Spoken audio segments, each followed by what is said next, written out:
Welcome back to my channel. আমি সুমি, তোমরা দেখছো আমার সাথে লাফিং উইথ সুমি। আশা করি সবাই ভালো আছো, আমিও ভালো আছি। আমার যাবতীয় কাজ সব কমপ্লিট করে এখন আমি শুরু করে দিয়েছি আজকের ব্লগ। এক সপ্তাহ হয়ে গেছে আমাদের এই ঘরের ঘড়িটা খারাপ হয়ে গেছে, মানে ব্যাটারি চেঞ্জ করেও কোনো উপায় নেই, মেশিনটাই পুরো খারাপ। একবার সারানো হয়েছিল, সেটাও গেছে। নতুন ঘড়ি অর্ডারও দিয়েছি, আস্তে আস্তে সেটা সোমবার হয়ে যাবে। আসলেই আমার সময় কেমন চলছে সেটা ঘড়িটাই প্রমাণ করে দিচ্ছে। আর এইদিকে মাকে দেখো, এক প্রেসার কুকার ভর্তি সবজি বসিয়ে দিয়েছে ওভেনে। হ্যাঁ মানছি, 8 তারিখ বোনর অন্নপ্রাশনের জন্য রুলস ব্রেক হয়েছিল, তাই বলে এইভাবে প্রতিশোধ। Moms magic. হ্যাঁ ঠিক আছে, কিন্তু সবজি নিয়ে ম্যাজিকটা না দেখালেও চলতো। তো চলো ব্লগে এগিয়ে যাওয়া যাক। আর আমরা তো দুজনই খাবো আজকে, কারণ যবে থেকে গাড়ি এসেছে বাবা একেবারে সকালে বেরোয় আর ফেরে রাতে। আর এর সাথে বোধহয় রুটি বা পরোটা কিছু একটা হবে, ভাত হবে না আজকে।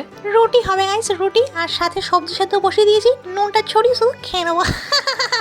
যাই হোক, এদিকে রান্না বান্না চলতে থাকুক। আর ওদিকে মামাতো বোনের অন্নপ্রাশনের ভিডিওটা তোমাদের অনেকেরই ভালো লেগেছে, কারণ একটু নতুনত্ব করার চেষ্টা করেছি, সেটার ফিডব্যাকও ভালোই পেয়েছি। তাই চেষ্টা করছি আগামী দিনের ভিডিওগুলো এরকম মজার মজার বানাতে।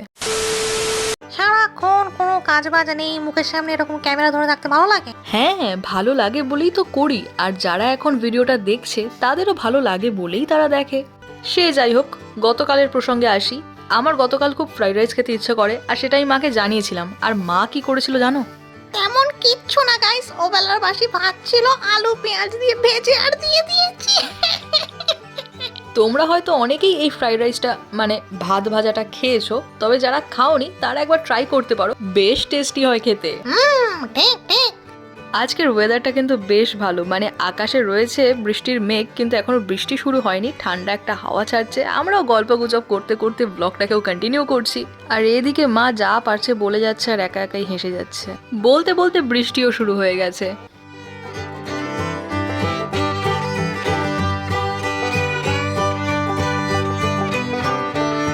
লাঞ্চও আমাদের রেডি। রুটি করেনি, পরোটা করেছে, সবজির তরকারি আর সাথে একটা করে ডিমের পোচ। বিশাল জোরে যে বৃষ্টি হচ্ছে তা নয়, কিন্তু এক নাগারে বৃষ্টি হয়েই চলেছে সেই থেকে। আর ঘরের ভিতর তোমরা যে ফাটলগুলো দেখতে পাচ্ছ, অতিরিক্ত বৃষ্টি হওয়ার ফলে কি হয়, এই সব জায়গা থেকে আমাদের ঘরের ভিতরে জল পড়ে। এই জায়গাটা দেখো ভিজে ভিজে এসেছে। পুরনো বাড়ি হলে যা হয়, প্রতি বছর বর্ষাকালটা আমরা এইভাবেই ভয়ে ভয়ে কাটাই। One eternity later.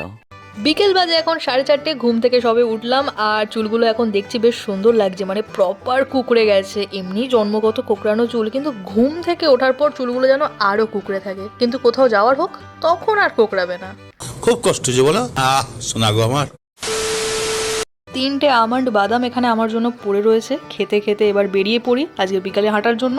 আর ওয়েদারের অবস্থা কিছুটা এই রকম, মানে বৃষ্টি এখন পড়ছে না, হাঁটা যাবে।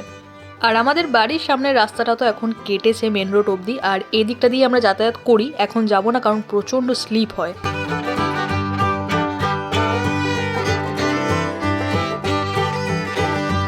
ঠিকঠাক করে এখন 5টাও বাজেনি, আর এদিকে রাস্তার সব লাইট জ্বালিয়ে দিয়েছে, কারণ অন্ধকার হয়ে রয়েছে চারিদিকটা। আর আজকে বেশ ফাঁকা ফাঁকাও আছে এই জায়গাটা।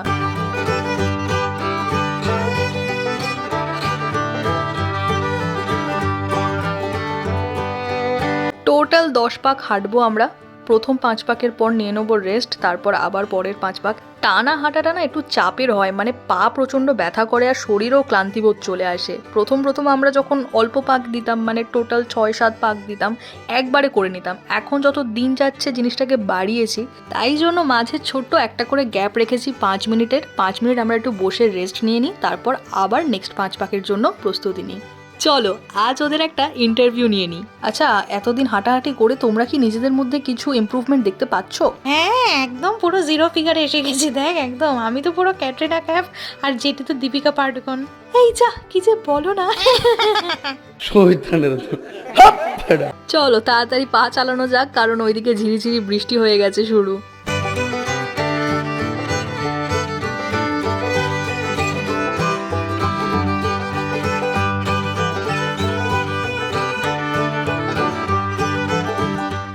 A few moments later. হাঁটা থেকে বাড়ি ফিরে এসেই পেয়ে গেছে খিদে, তাই 2টো বিস্কুট খেয়ে আপাততের জন্য টিফিনটা সেরে নিই।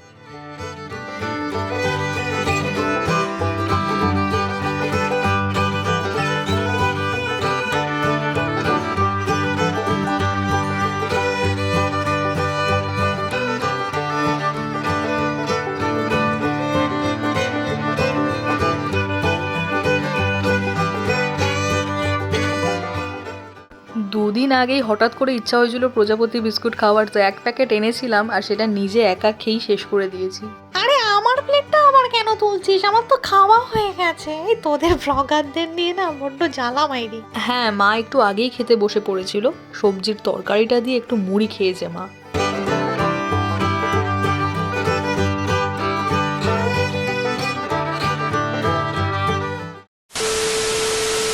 রাত্রি এখন বাজে 8:30 আর বৃষ্টিটা আবার পড়া শুরু করে দিয়েছে। আর এখন আমি বানাতে চলেছি রুটি।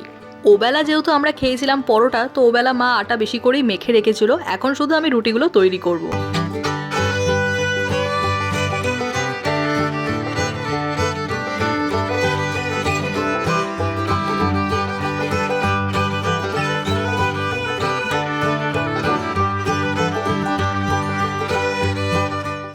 এখন যেহেতু আমার হাতে খড়ির পর্ব চলছে, তাই জন্য আমি এক একটা করে রুটি প্রথমে বেলে নিই, তারপর গ্যাস অন করে এক একটা করে রুটি আমি তৈরি করি।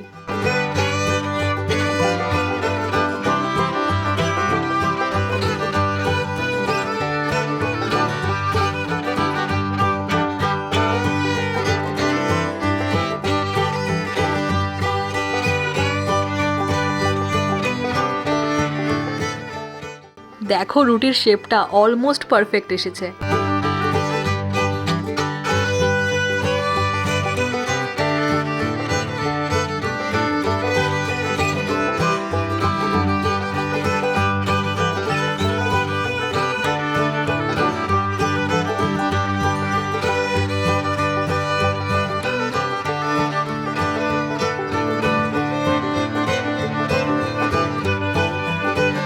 অনেকেরই শুনেছি এক্সপিরিয়েন্সড হলেও কিন্তু প্রপার গোল হয় না আর রুটি তো ফোলেই না।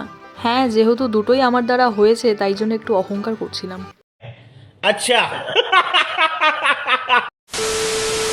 এই মানে একটু দেখতে এসেছিলাম তুই সব ঠিকঠাক পাচ্ছিস নাকি, এই আর কি। ভালো করে ট্রেনিং দিচ্ছি, একটু ভালো করে দেখে রাখ যাতে প্রত্যেক দিনের রুটিটা তুই করতে পারিস, ঠিক আছে? এরম ভাবে নিবি, এই করে ছেড়ে দিবি। হ্যাঁ, থ্যাংক ইউ, ঠিক আছে, আমি পেরেছি করতে। আরে আমি মা হই তোর, আমার ক্রেডিটটাও দে, আমি শিখিয়েছি বলেই তো তুই পারছিস।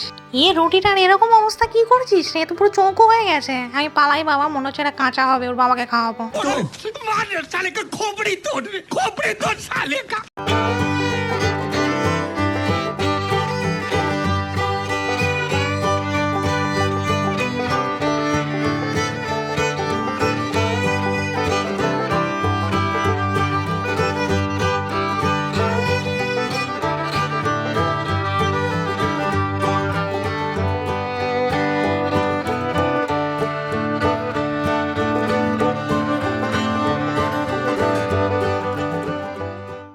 আজকে রাতে আমি খাবো এই ফ্রাইড রাইস মানে ভাত ভাজা, আর বাবা মার জন্য করে দিয়েছি রুটি, ওরা খাবে রুটি। কাল রাতের ডিনারও আমি এটাই করেছিলাম, আর যেটুকু রয়ে গেছিলো সেটা দিয়ে আজকে খেয়ে নিচ্ছি। আর আজকের মতো ভিডিওটা করছি এখানেই শেষ। আশা করছি আজকের ভিডিওটা তোমাদের ভালো লেগেছে। যদি ভালো লেগে থাকে তাহলে অবশ্যই করো লাইক, করো কমেন্ট, করো শেয়ার। আর চ্যানেলে যদি নতুন হয়ে থাকো, কন্টেন্ট ভালো লাগলে চ্যানেলটিকে অবশ্যই সাবস্ক্রাইব করে পাশে থেকো। দেখা হবে নতুন একটা ভিডিওর সাথে খুব তাড়াতাড়ি। সবাই ভালো থেকো, সুস্থ থেকো, টাটা।